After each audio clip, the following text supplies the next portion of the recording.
All right, so we got some more goodies for the Jeep.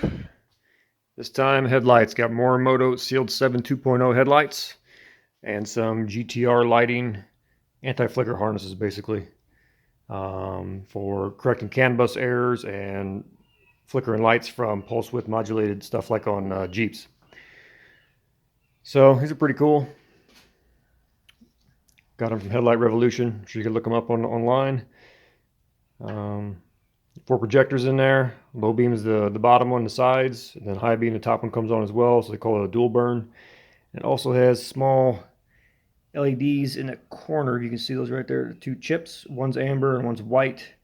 There's actually, I guess, a dim white daytime running light, and then there's a bright white daytime running light, and then there's an amber one for your turn signal. So basically, the 4 corners here will light up white or amber. Whenever you turn a turn signal on, the flash, cut the white, and you get the picture.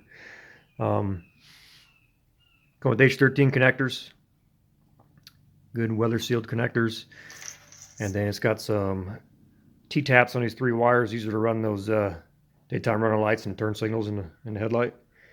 T-taps, so that way you can still disconnect your headlight and remove it from the Jeep if you wanted to. And comes with instructions and digital install guide, so it tells you to go to this website and check out the install. So shouldn't be too tough at all. Anything else is cool about the light? Let's see. It's not too thick. Cooling fins on the back. Got this right here. I believe you call that a choke. That I think it just takes some noise out of the electrical, kind of cuts down the electromagnetic field. If I'm talking out my butt, somebody can tell me down in the comments. I'm pretty sure I'm not, though. But to put these in, pretty simple. Don't mind the mess. Already pulled the grill out. To pull the grill out, you just have these type of fasteners. There are 6 of them across the top of the grill. 1 there, 2, 3, 4, 5, 6. And on the bottom, you have like these quick release type tabs. There's 4 of them. Go in the slots. You just need to grab the bottom of the grill and give it a sharp, quick tug, and they'll pop out. Besides that, you gotta undo your turn signals. You slide that red tab backwards, and to press this lever, it'll slide right off. Both sides, and you can remove the entire grill, and you're left with this. So basically, all you have is this retaining ring with 4 T15 Torx bolts or screws that hold the headlight assembly into the housing. So you take those out, the whole headlight will come out. You can separate the ring from it. You're going to need it. Another H13 connector, same thing. Slide the red clip back and then push this down and disconnect it. So I'm sure that, well, basically that CAN bus anti-flicker harness will plug into here in line between this and the headlight, and it smooths out the signals because LEDs are so responsive and halogens are not. So they can get away with flickering the electricity to the headlight, but the LED will see that and it'll cause a flicker because it's so responsive. But that cancels it out. All it is a resistor in there, basically, if I remember right. It would just be a plug and play if you don't want to run turn signals and daytime running lights, but if you do, I'm sure it's going to have you probably tap into this harness. I'm going to get the instructions and I'll check it out. I'll show you guys in a little bit. Stay tuned. Another thing real quick here about these GTR lighting anti-flicker harnesses. These are actually pretty nice.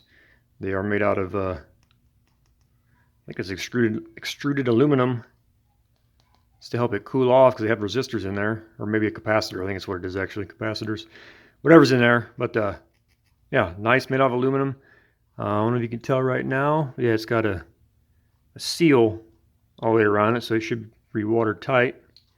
It's got a nice tab here. You can mount it to something. Some specs.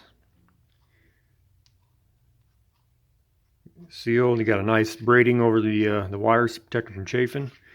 And everything is nice and sealed. So, even got the H13 connectors so they're weather tight. This is what you want, because some of those aren't weather tight, especially with the Jeep.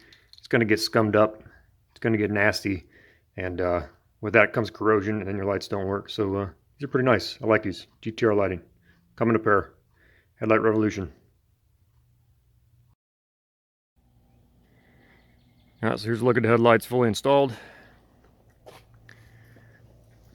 Turned out pretty nice. Shaky Jake today.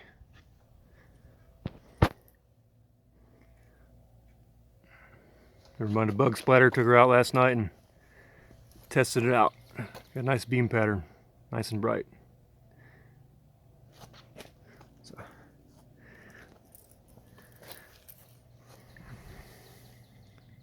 Give me a second here and I'll show you different configurations of the light. Here they are with the high intensity daytime running lights activated. Pretty neat.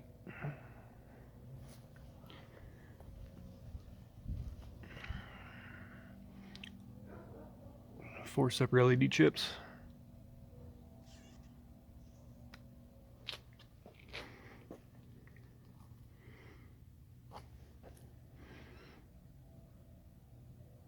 Now we're going to try the turn signal.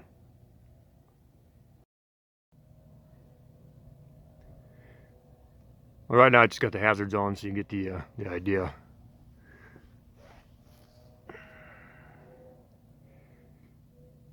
If you really wanted to, you could wire it so the ambers come on solid, like with the rest of your parking lights. But take a little bit of finagling.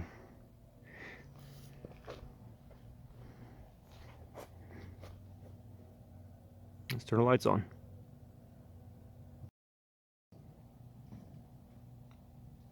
Here's low beam.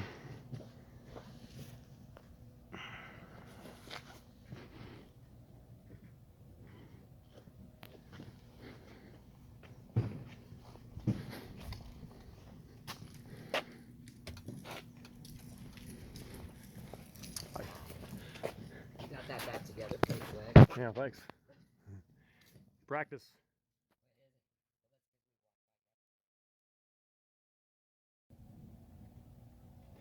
And finally, here's high beams.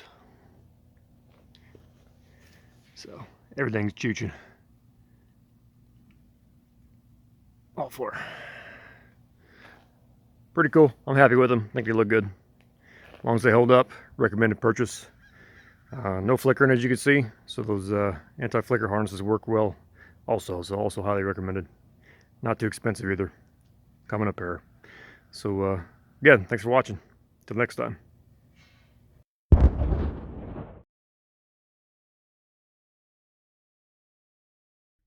What these headlights look like installed. Kind of beam pattern in row. Low beam. I think I might have aim just a tidbit high. I'm going to put them down a little bit. Just doing a high beam. I think it's just a high oval up there. Low beam. High beam.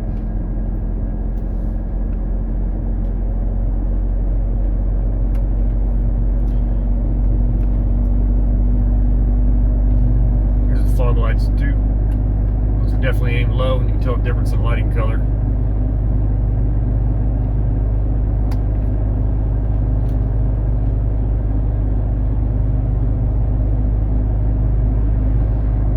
Haven't gotten flashed yet.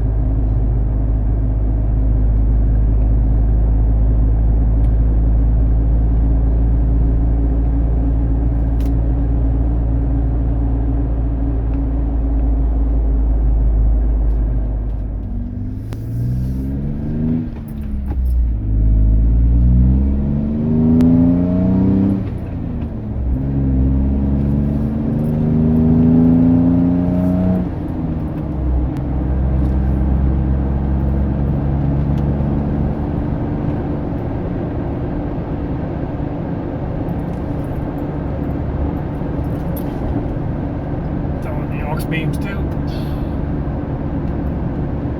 Too bad.